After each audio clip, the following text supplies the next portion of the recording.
देख रहे हैं सच दर्शन। ये सैकड़ों की संख्या में दिल्ली सरकार और दिल्ली के मुख्यमंत्री अरविंद केजरीवाल के खिलाफ नारेबाजी करती महिलाएं दिल्ली आंगनबाड़ी की महिला सदस्य हैं, जो अब दिल्ली सरकार के झूठे वादों के चलते सड़कों पर उतर आई हैं। दिल्ली सरकार से अपने द्वारा किए गए वादों को पूरा करने की मांग कर रही है। जहां बुधवार को दिल्ली आंगनबाड़ी की सैकड़ों महिला सदस्यों ने दक्षिणी पश्चिमी दिल्ली के उत्तम नगर इलाके में सड़कों पर उतरकर दिल्ली सरकार के खिलाफ जमकर नारेबाजी और प्रदर्शन किया।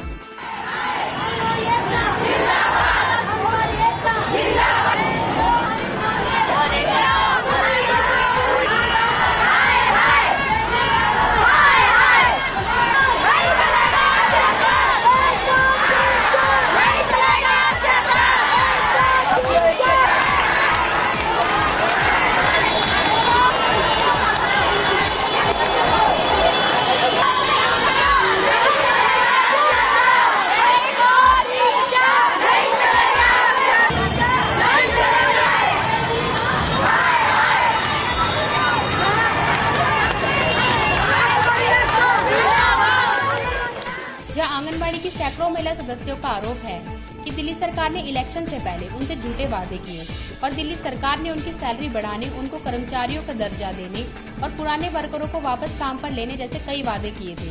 पर इलेक्शन के बाद पहले सरकार उनको बहलाती रही और अब आंगनबाड़ी की महिला को किए गए वादों से दिल्ली सरकार और दिल्ली के मुख्यमंत्री व उप मुख्यमंत्री साफ मुकर गए हैं।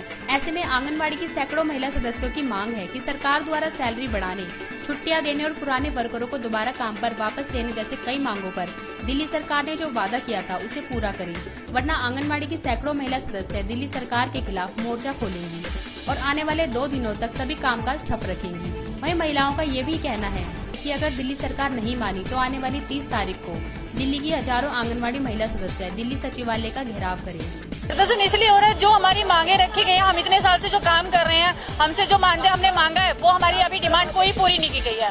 जबकि हमारा जो प्रतिनिधिमंडल उनसे मिलने गया था उनको भी उन्होंने बिल्कुल नकार दिया है, बिल्कुल इग्नोर कर दिया है। मिस सिसोदिया से मिले, इससे पहले मीटिंग रखी थी, बातें हुई थी हमारी। उन्होंने कहा था 2015 में उन्होंने हमें लिख के दिया था कि हम लोग आपकी डिमांडें सारी पूरी करेंगे, बकायदा केजरीवाल जी के उस पर साइन है।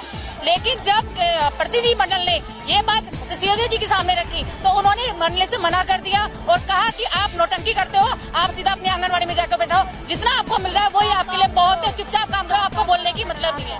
2015 पे साइन इसलिए किया गया था ताकि उन्होंने कहा कि हम लोग जीतेंगे तो आपकी सैलरी बढ़ा दी जाएगी। हमारा अगला कदम ये होगा कि हम 2 दिन अपनी आंगनबाड़ी पूरी तरह से बंद रखेंगे, पूरी दिल्ली की आंगनबाड़ी। जब तक हमारी जो डिमांड हमने रखी है वो जब तक हमारी पूरी नहीं होगी तब तक हम आंगनबाड़ी बंद रहेगी। कोई खाना नहीं बढ़ाएगा, कोई वर्कर हेल्पर आंगनबाड़ी में नहीं जाएगी और 30 तारीख को दिल्ली सचिवालय में धरना दिया जाएगा। 10,800 के लगभग आंगनबाड़ी हेल्पर वर्कर पूरी दिल्ली में काम कर रहे हैं। हमें इतने सारे 95 प्रोजेक्ट चल रहे हैं दिल्ली में और 1974 से ये प्रोजेक्ट लगातार चल रहे हैं। हमें वो सुविधाएं नहीं दी जाती जो हमें शो की जाती है, जिस पर हमारे साइन किए जाते हैं, लेकिन हमें वो सुविधाएं बिल्कुल नहीं दी जाती। हमें कर्मचारी का दर्जा दिया जाता है। मेरा नाम रीना है। ये इसलिए किया जा रहा है क्योंकि सिसोदिया जी हमारी कोई बात सुनने के लिए तैयार नहीं है। उन्होंने खुद हमें अपनी घर पे बुलाया कि 10 बजे हमारे घर पे मंगलवार के दिन आ जाना, और जब हम गए तो हमसे इस तरीके से बात की गई, पहले से इतनी फोर्स बुलाई गई थी जैसे हम उनसे पता नहीं लड़ने के लिए गए हुए हैं। वो कम से कम हमसे बात तो सुने, हम तो आम आदमी है, वो भी आम आदमी है। आम आदमी की बात सुनने में उनको इतनी तकलीफ क्यों है? आखिर आम आदमी की बात वो क्यों नहीं सुनते? वो घर में बैठ के अपनी बातें कर रहे हैं तो हमारे पास आके हमारी बात सुने। आज के टाइम में 2,500 में कौन सा आदमी है जो काम करता है? हम लोग पागल हैं? मजदूरों की सैलरी भी हमसे ज्यादा है, हम 2,500 में काम कर रहे हैं, ये चीज उन्हें सुनाई नहीं देती है। और उसके बाद वो चीज बोलते हैं कि जो तुम्हें मिल रहा है चुपचाप इस सैलरी में काम करो। हम चुपचाप उस सैलरी में क्यों काम करेंगे? हमने क्या किया काम?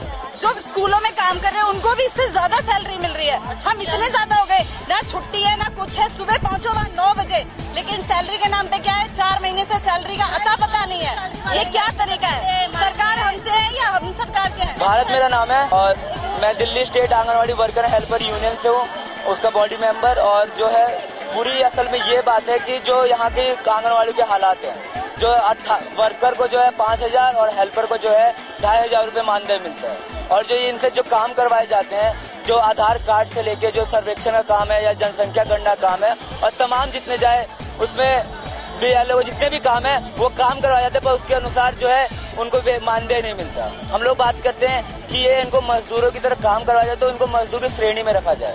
हम लोग कहते हैं इनका न्यूनतम वेतन बढ़ाया जाए। और इन्हीं मांगों को लेके, तमाम मांगों को लेके जो है हम लोग गए थे अभी सचिवालय पे, यहाँ पे 24 तारीख को, और वहाँ पे जो है ये जो मनीष सिसोदिया जो अभी पूरे अलग अलग जो उनके अंदर ये विभाग नहीं आता, फिर भी वो जो है अलग अलग आंगनवाड़ियों पे जाके वहाँ पे वर्करों को, वहाँ हेल्परों को निकाल रहे हैं और कह रहे खाना गंदा मिल रहा है। खाना गंदा वो हेल्पर नहीं दे रहे, ऊपर से खाना गंदा आ रहा है। दूसरी तरफ जो है ये जो जितने अपने प्ले स्कूल खुलवा रहे हैं, ये आम आदमी पार्टी के जितने भी यहाँ विधायक हैं, ये अपने प्ले स्कूल खुलवा रहे हैं और आंगनवाड़ी के बजट में 1 रुपए भी नहीं बढ़ाया जा रहा। आंगनवाड़ी का बजट वही का वही है कि किसी भी आंगनवाड़ी के सेंटर पे हालत जाके देखिए कि वहाँ पे ना तो अच्छा खाना आता है, और ये जो ऊपर से ये मनीष सिसोदिया और जितने अपनी ये पूरी टीम लेके जो है अलग अलग जगहों पे जाके छापे मार रहे हैं और तमाम आंगनवाड़ी महिलाओं को जो है यहाँ पे परेशान कर रहा है, उनको निलंबित कर रहा है। तो इसी के लिए हम लोग कह रहे हैं, पहले तो ये जितने भी महिलाओं को निकाला गया, सबसे पहले हमारी मांग है कि जितनी महिलाओं को यहाँ निकाला गया है उनको वापस लिया जाए। और हमने कहा है कि जितने भी यहाँ मानदेय 2015 में भी इसी को लेकर हम लोगों ने हड़ताल की थी, और ये जो अभी केजरीवाल जो अपने आप को साफ सुथरा दिखा रहा है वो खुद बाहर आया था। 1 महीने तक हड़ताल चली थी, सारी आंगनवाड़ी की महिलाएं उसमें शामिल हुई थी, और जो केजरीवाल है उस समय खुद बाहर आया था, उन्हें लिखित रूप में दिया था कि हम लोग इसके लिए एक विधानसभा में कानून पारित करेंगे जिसमें इन सभी आंगनवाड़ी कर्मचारियों को जो है एक मजदूर की श्रेणी में लाया जाएगा, उनको तमाम जो है उनके मानदेय बढ़ाया जाएगा। अभी देखिए राजस्थान में भी जो है 8,000 तक मानदेय, हरियाणा में भी इससे ज्यादा मानदेय है, 12-12 हजार तक मानदेय है। पर दिल्ली जो तथाकथित रूप से यहाँ देश की राजधानी है, जहाँ पे इतने बड़े बड़े मॉल खुल रहे हैं, वहाँ पे क्या हालत है? मेरा नाम पूजा राणा है। प्रदर्शन का उद्देश्य सर ये है कि हमारी मांगे जो है वो पूरी नहीं की जा रही। हम 2015 में भी केजरीवाल सरकार ने एक वादा किया था कि तुम्हारी जो भी मांगे हैं, तुम्हारी तनख्वाह बढ़ा दी जाएगी। हमें मजदूरों से भी कम, जो कूड़ा बिनने वाले होते हैं ना, उनसे भी कम, वो भी 15,000 कमाते हैं महीने का, हमें उससे भी नीचा तबका दिया जा रहा है। हमें सैलरी तक तो पहुँचाया जाए। हमें भत्ता, इतनी मेहनत करते हैं, मानदेय भत्ता दिया जा रहा है, हमें सैलरी तक तो पहुँचाए। हम ज्यादा थोड़ी ना मांग रहे हैं, लेकिन उसके लिए भी केजरीवाल सरकार जो है टाल मटोल कर रही है। हर बार मिलने का वादा करते हैं, मिलते नहीं है, और काम इतना ज्यादा है। BLO का काम, फिर सर्वे का काम, जनगणना, हर चीज आंगनवाड़ी वाली करे, हर चीज आंगनवाड़ी करे। हम काम करने के लिए मना नहीं कर रहे हैं, लेकिन कार्ड देते हैं बच्चों का, हमें न्यूनतम वेतन तक नहीं दिया जा रहा है। फिलहाल दिल्ली आंगनबाड़ी के महिला सदस्यों का प्रदर्शन और हड़ताल जारी है, जहां वो अपनी मांगों को लेकर अब सीधे दिल्ली सरकार के खिलाफ उठ खड़ी हुई है। ऐसे में आम आदमी की दिल्ली सरकार अब इन आम महिलाओं के लिए क्या कदम उठाती है, यह आने वाले समय में ही पता चलेगा। दिल्ली के उत्तम नगर इलाके से ब्यूरो रिपोर्ट सच दर्शन।